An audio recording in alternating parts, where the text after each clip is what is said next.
So, do you think we should have a professional intro? Yeah, this is supposed to be our professional intro.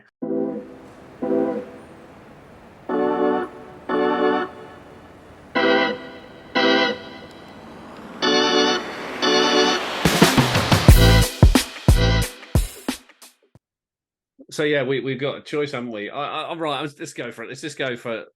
The word is alcohol. Yeah, love it. Take me to the pub. Because we are two very different people with alcohol. Yep. You drink, I don't.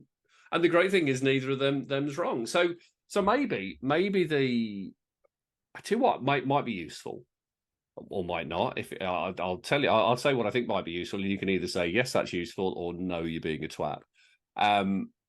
With the story about how I stopped drinking alcohol and why. Boring. No, I'm joking. Go for it. So I was never a big drinker. Never a big drinker. I even remember being a teenager when I first learned to drive. I wasn't drinking then.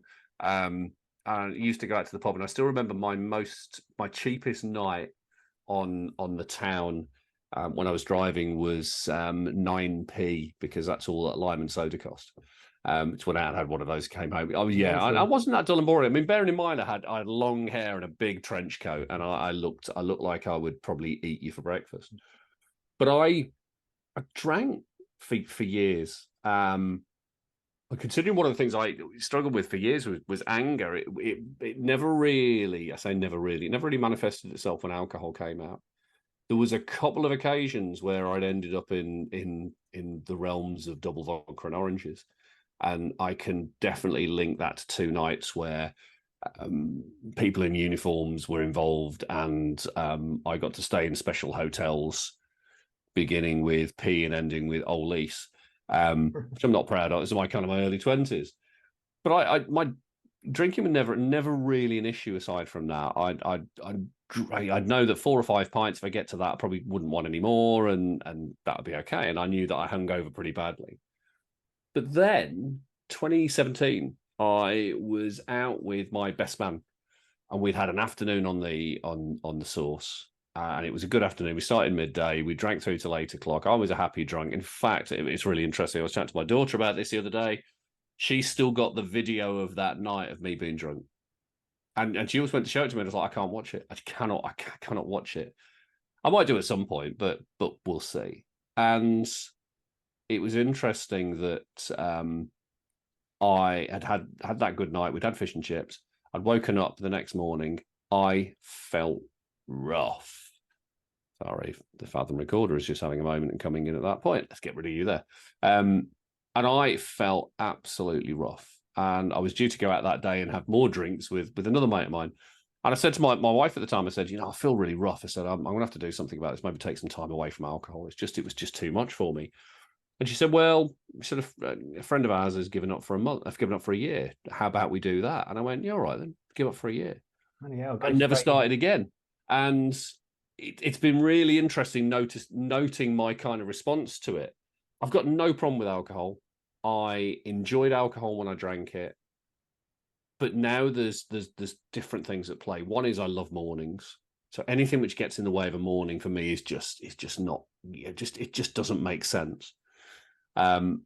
The other thing as well is it takes away choice. The choice is already made. If I go out with a group of people, I'm not going to have an alcoholic drink. The choice is made. I don't have to worry about it. But also there's the gamification element that, I've gone the best part of 6 years without drinking. If I do that now, I've kind of that's breaking 6 years. And there's some real fear in that, which is really interesting. But I have no particular issues with alcohol. Funnily enough, my dad doesn't drink, and he hasn't drunk for about 30 years, but I just have no particular issues with alcohol. It's just now it's become a thing which is normal to not drink. That's the most boring story in the world, because I don't drink beer. Now, if I was drunk, then it might have been funnier. There would have been dragons and dinosaurs and groups of children who would have been defeated by my humour. So yeah, think of it. We could do an episode where I'm drunk and you're sober. Oh goodness, that would be so funny. I don't know if it would. I'd probably get in loads of trouble because I'd probably just say shit. Would just wouldn't tell the NMC, it'd be fine. But that's a really interesting point. Though. Not the NMC. That's definitely a different conversation. Being somebody who doesn't drink and being around people who are drinking can be a very interesting experience. Some people I would not want to be around while they're drinking. Just they're different people, and you can see it. And I've sat. We've been to German markets where I've sat with rugby playing mates of mine who have started off in the night. They've gone, "What are you drinking?" Lemonade, right? "Oh, you're not drinking." "No, I'm not." And then I've watched as they progress throughout the night, and I've watched the personalities change. And I've always felt safe with them. Yeah, but there's other people I've been around who I wouldn't feel safe with. Yeah, rugby fans and drinking though, they're bellends mainly, aren't they? In fairness, they look like an old. Most of them look like they've come out of an old Westlife photo shoot. Yeah, it's like, oh, your Westlife photo shoot. Oh, you brought your granddad with you. We all know football's a real sport, but not rugby. Anyway, let's not go there because this isn't the top. This isn't the conversation. This isn't what this is about. But yeah, I mean, they like to chase eggs. Come on. Anyway, I'm not gonna lie. I love a sesh. I don't drink. I am not like a regular drinker. I'm a binge drinker, and I love going out with my mates, having a good, sinking quite a lot of drink. I acknowledge that there is nothing directly good about alcohol. It's probably one of these things in 50 years' time that people look back and go, God, you used to do that. And we'd be like, yeah, that's just what we did. So, and I get that it causes a lot of harm in the work I do. Lots of people use alcohol and other substances to kind of manage how they're feeling. So, I know there's kind of there's a lot of stigma around alcohol use and people who are deemed to be addicted to alcohol, unfortunately. But usually people are doing it not because they just love drinking, they can't stop. It's because there's a lot of hurt and pain they're experiencing.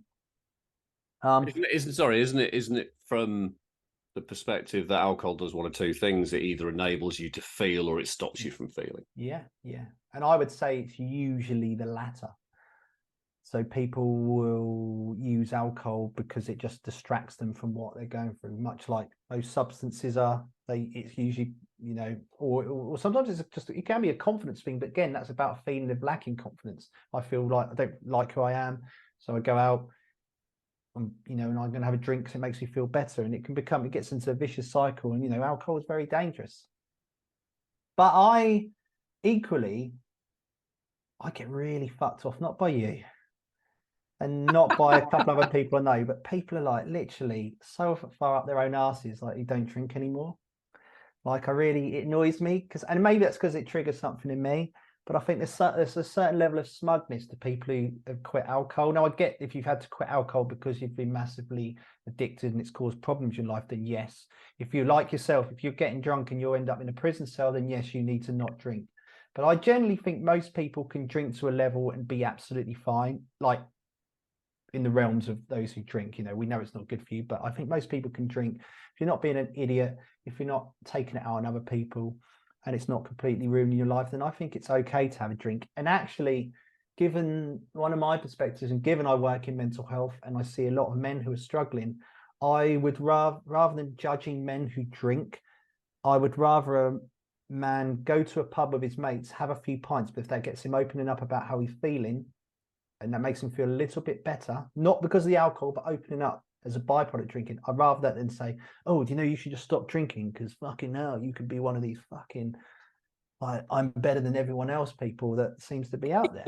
Like, sometimes I just want to say, well, if you weren't such a pussy, you wouldn't have had a problem in the first place. But obviously I do not mean that. I just kind of think, what's the most dickheadish thing I could say to someone who's had a problem with alcohol? So obviously I don't believe that in the slightest, just to put that out there. But I'm like, yeah, if you can handle your drink, you wouldn't have a problem. But anyway, and I have heard like complete idiots say that before. But I think alcohol, it's part of society. It's like we've grown up with it for thousands of years, I think. I mean, yeah, thousands of years, I assume. People drink it it's generally okay. It's not good for most people, and it can cause havoc in people's life. But I don't think we need to like be judging people who drink and can be okay with it. And I also think we need to be compassionate with those who've had issues because of it. So it's kind of like there's so many nuances, really. I just get pissed off with those who say don't drink because you'll be a better person for it. And I do, you know what? I'm not gonna lie. Like if I have had a few days on it, like if I've had a lad's holiday, at the end of it, I'm like, oh yeah, I need to have a break. And after a few weeks of not drinking, I do feel better. But equally, I just love getting smashed and going onto the dance floor, going to a rave, having it. And But then I'm like, you understand that, and you've got the awareness for it. And I think that's maybe this the distinction of it is. It's the awareness of what that thing is doing to you, and this isn't just about alcohol; it's about anything else. If you know the effects, you know the dangers, you know how you're going to feel. And while I get someone like the NHS, it's good for them to kind of turn around and say, yes, alcohol is this, it does this, and this to you. And from a public perspective, we need to reduce the amount of liver transplants we're doing for professional footballers from the 1960s. Then that's a very different message. And also, it's like the ex-smoker myself, 20 odd years. It's not going down that route of being evangelical and going, well, I don't drink and I feel so much better, therefore you shouldn't drink because you'll feel so much better. It's like, hey, it suits me. And whatever you do suits you until it suits us until it doesn't. yeah. And just it's that difference between this is the best thing you can do for everyone, and actually this is a thing I've done for me through trial and error, and I found what works for me, and it's really really good. There may be something in here which can help you, or equally there may not be. But again, it becomes that real open dialogue of understanding where people are and being non-judgmental. We know that we're all judgmental. Yeah. The key is catching ourselves when we make a judgment and go, yeah, okay, I was a bit judgmental there.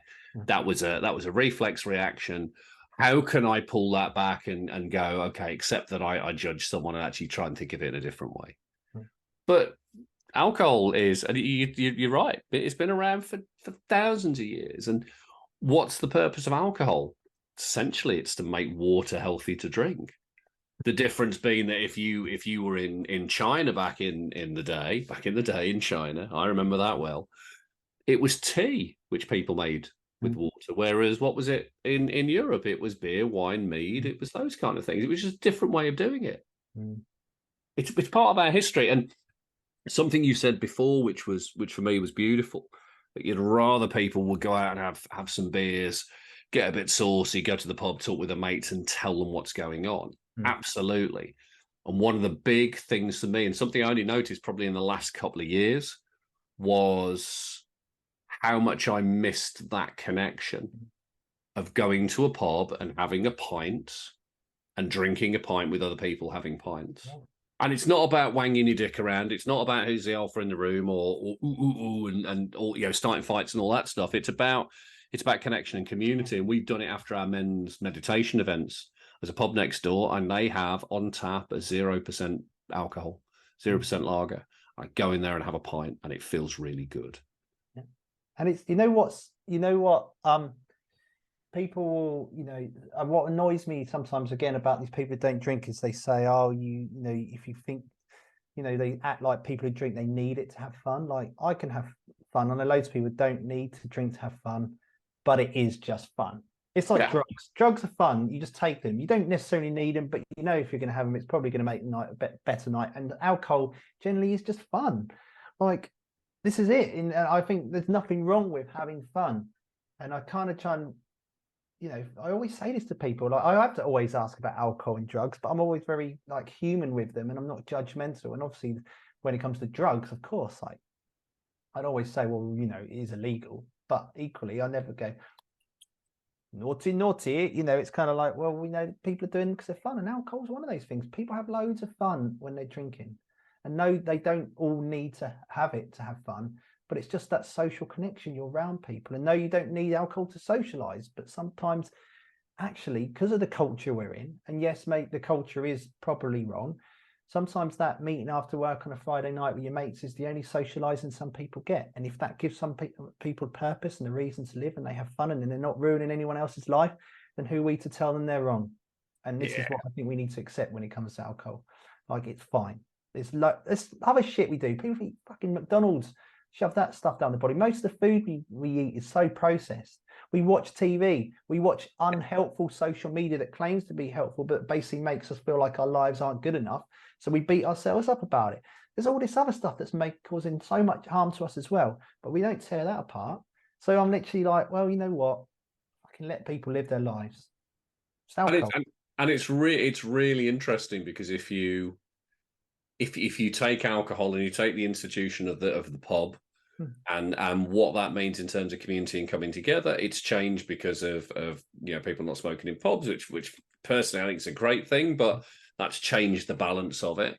But it's been consistent over the years. You go into a pub, there's going to be seats of differing heights. There's going to be someone behind the bar who's funnier than you. There's going to be somebody in there who falls over. There's probably a dartboard or a pool table. There's alcohols of differing types, and there's a gambler in the corner. Yeah. And that hasn't changed in all the years that I've known. But it's become, I suppose in some respects, it's become demonized. And as you said, there are far more things out there which are far worse. Social media and the way that people are trying to control you via social media and keep you there because it has an economic benefit. The food industry, which is keeping you addicted to sugar because they put sugar in everything, but then tell you fat's the enemy, and then give you sugar and one, we've got diabetes. We didn't expect that. There's, the way that the news news agencies control the information which comes to you, and then loads it so that you get angry at someone else who disagrees. There's so many other things out there. Yet a little institution of a pub has continued to run in the same way for as many years as I can remember, and it brings people together. And if you've ever been out at an Irish bar on a Saturday night, you get exactly what it's like to be in that community. And that's good. I think overall that's good. But as long as people aren't directly harming each other, I think it's a good thing, and I think we need to hold on to that. And yes, if people make the choice they don't want to drink anymore, great. I'm all for that. But they should go out and demonize something that actually brings people together. Yeah. And people go, well, they shouldn't need it. Well, they probably don't, but they enjoy it. And stop being so judgmental. Yeah. Just because you're boring. I don't have alcohol in my life, but I'm seriously addicted to chocolate. I'm addicted to going to men's circles and meditating and jumping in ice baths. Oh, actually, ice baths. I like I like a cold shower, but literally, just gone from one thing to something else. Love it. I love it. So there you go. So that's all you need to know about alcohol. That's cool. I enjoyed that one. So here we go. We'll just have to think about something to talk about next time. I must have a pint. So Would you like a beer? Yeah, I'd love one. See you next time. So you've been listening to Alex and Dave. And we couldn't actually think of a way to finish off each episode. So Alex is doing his version of Careless Whisper for your listening pleasure. But if you've enjoyed today's episode and you like Alex's musical interlude, then come and tell us. You can find us online somewhere. And if you like what we do, 5-star review would always be good. And share the love.